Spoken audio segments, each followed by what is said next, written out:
سلام به همگی، انشالله که حال همه عالی باشه. من مجددا با یه خبر خوب اومدم خدمتتون. الان ما در واقع ایمیلمو باز کردم و با یه خبر خیلی عالی مواجه شدم.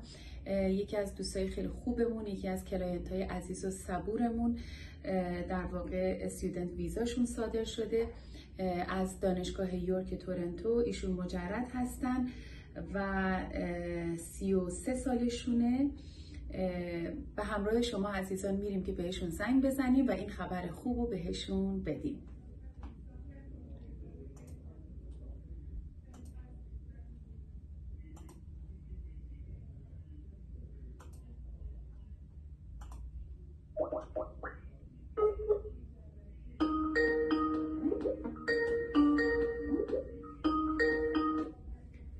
الو.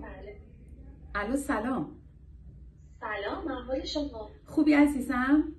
ممنون. خوب است میخوام دانشگاه. قربونتون برم. شما خوبی؟ بعد موقعی که تماس نگرفتم. نه خواهش میکنم، اختیار دارید. جون دلم. سلامت باشید عزیزم. خواستم یه خبر خیلی خوب رو بهتون بدم. شما ویزای دانشجوییتون صادر شده. واقعا شد؟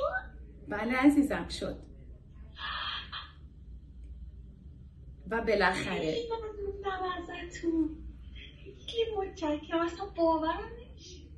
بله و بالاخره صبر شما هم به اتمام رسید. الان چه حسی داری عزیزم؟ اصلا نمیدونم، یه چیزی بین اصلا نمیدونم، واقعا نمیتونم توصیف کنم عزیزم.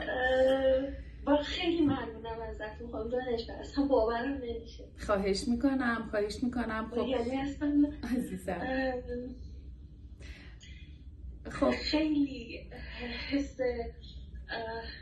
واقعا فکر میکردم که یه ریسک بزرگه، ولی خیلی خوششانسم که با شما آشنا شدم. خیلی ممنونم ازتون. خواهش میکنم عزیز دلم.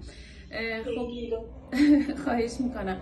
خب من با شما فعلا اگه اجازه بدید قطع میکنم و بعد سر فرصت برای ادامه کار با هم دیگه صحبت میکنیم که دیگه مراحل بعدی چی و بعد چه کارایی انجام بدیم. حتما خیلی ممنونم. قربونتون برم. سلام برسونید. در خدمتتون هستم. خواهش میکنم. خدا حافظ.